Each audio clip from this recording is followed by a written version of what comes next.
time. It's Thursday night, and we are here. We ready for Memorial Day. Oh, yeah. We got our Memorial Day going on. Lord. We ready. We ready. Hey. Our protective styles. We are Essence Magazine ready. Shahara has been saying all day that she thinks she look like... I feel like I look like Susan Taylor. I am the whole editor of Essence Magazine. Do y'all remember Susan Taylor? You got to be like born in the 80s to remember Susan Taylor. But Shahara feel like this braid look is giving her me Susan Taylor. I love it though. I love me some Susan. But when I got out, first of all, we went together to get our braids done. And we across from each other. I'm like, Nikki, am I looking like Susan Taylor over here? I was texting her, was like, girl, a little bit. You look good. This is that girlfriend that be like, you look good. And you like, this is the picture I gave. Do I look like the picture that I showed you before we came in here? And she's like, she giving me winks like. I'm like, girl, yeah, because we got masks on and stuff. I'm like, girl, you look good. Fine. She texting me across the room. I'm like, hey, Kiana. I'm looking across the room like, hey. I'm looking like Susan Taylor. She look good. Sure. You know how you just get nervous because you get a new style. This is a whole new style. What you gonna get? This is a whole new style. I'm normally a Senegalese girl. I normally just get the Senegalese so I can be a little flexible. But I was feeling a little froggy, saying, you know, it's a new season, new me. Let me try some little tribal something going on. And it's cute. Y'all ready for the weekend? It is, hey, Shanique. Hey, y'all. Hey, Cheryl. Hey. It's the Leo's world. Yes, Brace. Hey. Hey, y'all. Hey. We are getting ready for the Memorial Day weekend. This heat. Protective styles. We are out of here, y'all. So we had to get our braids in today. Okay. To be ready for the weekend. Hey. Y'all got y'all drinks? It's Thursday night. Y'all already know what time it is. Ooh la la la, ooh la la la, ooh. She's still at the African hair braiding gallery. Yo, it was crunk in here. It was real crunk. We weren't the only ones trying to get braids today. No. Everybody was trying. $6.99 in the morning. Okay. Everybody. We were not the only ones in there. I had to hold her hand today. Yes, y'all, listen. I am 40 this year. Secret confession. I'm doing a lot of things this year that I have never done before and for the first time. And I have never had braids in my life. Okay. This is the first time in 40 years that I have had braids. Okay. So this is the year 40. Yeah, so since it's the year 40, I wanted to support my good girlfriend, my sister. And so I said I'll do something I've never done before, which is get tribal braids. I've never had my hair braided. I always usually get it twisted. So I said, I'll support you, sister. If you go get your hair braided, I'll do something different. So I was like, why not? Why not try something different? So I'm out here looking like my bestie, Susan Taylor. Because I'm going to be editor-in-chief of a magazine one day. Go. Thank you, Shabby. Oh, Shabby. Oh, yes. This is new for you. This is new for you. Thank you, girls. Thank you. All right. So are we ready to get started? Ooh, child. Let's figure out how we about to go with this. All right, y'all. Welcome to Your Good Girlfriends. Tonight's topic is all about being a choosy lover. Do we have any choosy lovers in the house? Listen, I put the question out in my story, and I think like 80% of y'all was like, I'm choosy. And I think maybe 13% was like, nah, I'm good. You know, it don't matter to me, you know. So we're going to talk about being a choosy lover tonight. And what are some of those things that we are choosy about, like really picky and particular about? Because I know we all have those quirky things that you wouldn't think would matter, but to some of us, it really, really matters. You know, it could be anything from physical features to how somebody sneezes to like how choosy are we? How they eat. And should we be choosy? Like to that degree. Do you know what I mean? All right. So go ahead, sis. All right. So first of all, the reason why we came up with this topic is because it's been a big deal in the media about abortions. Right? Sensitive. And so it's a sensitive disclaimer. Woo, woo, red alert.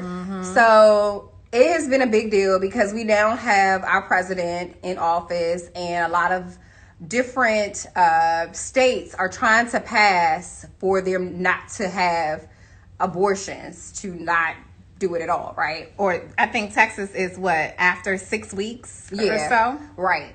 So we came across this post this week about the topic, and basically the young lady said the government corrupted some women's minds so bad that they are continuously trying to find every loophole to have an abortion besides not having sex with people they don't see themselves having a kid with, or using protection to prevent that scenario in the first goddamn place.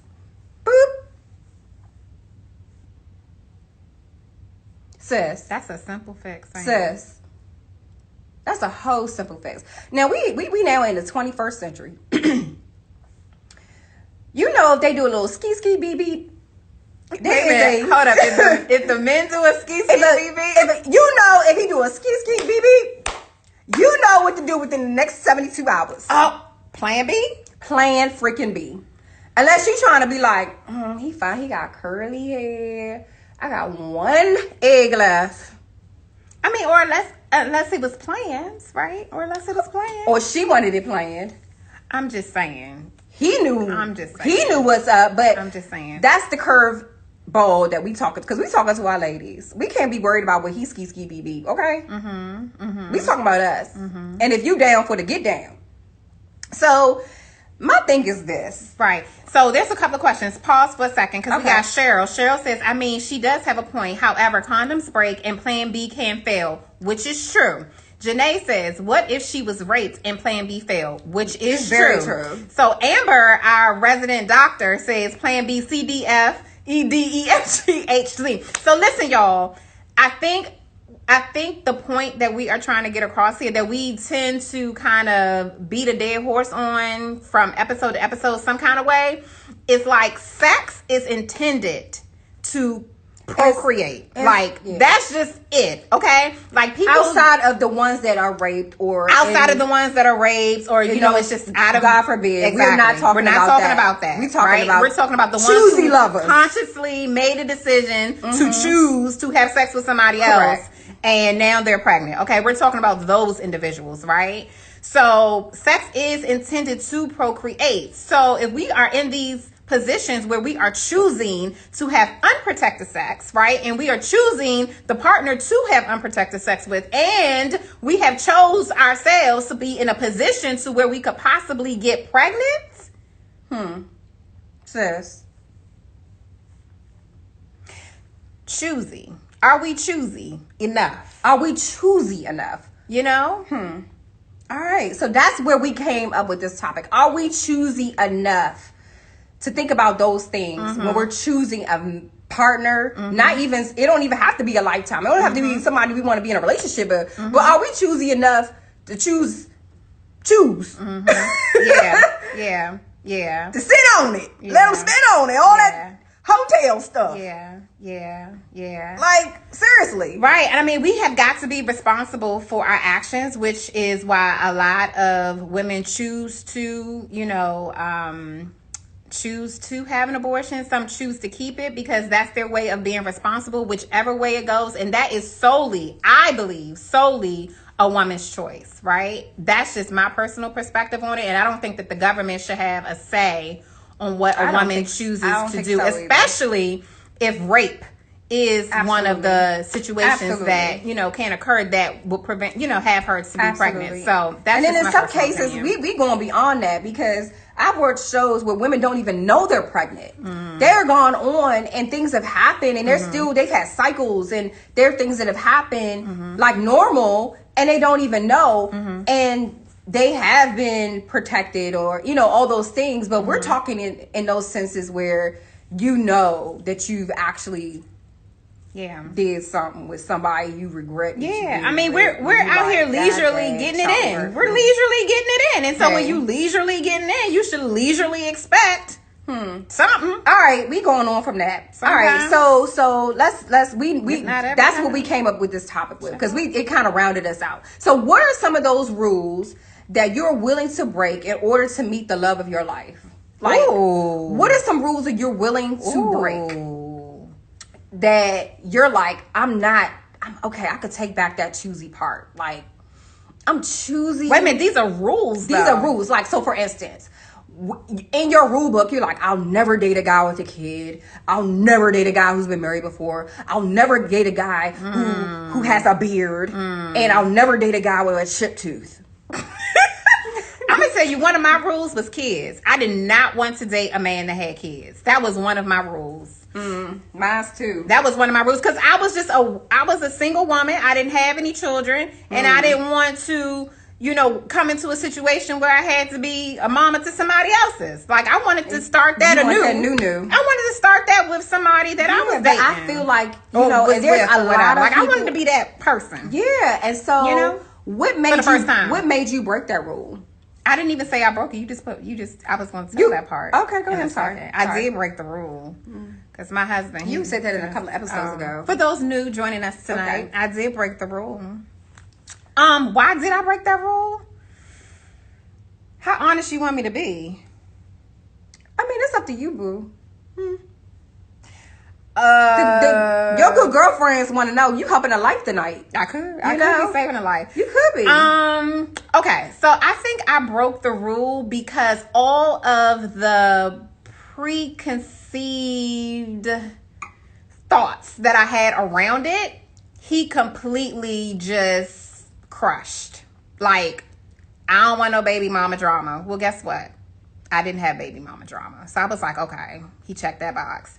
Then I was like, well, I don't want to feel like all his money is going to be going to the baby mama and the child, and then we can't even go out on a date. Well, he crushed that myth because that was never, ever an issue. It still isn't to this day.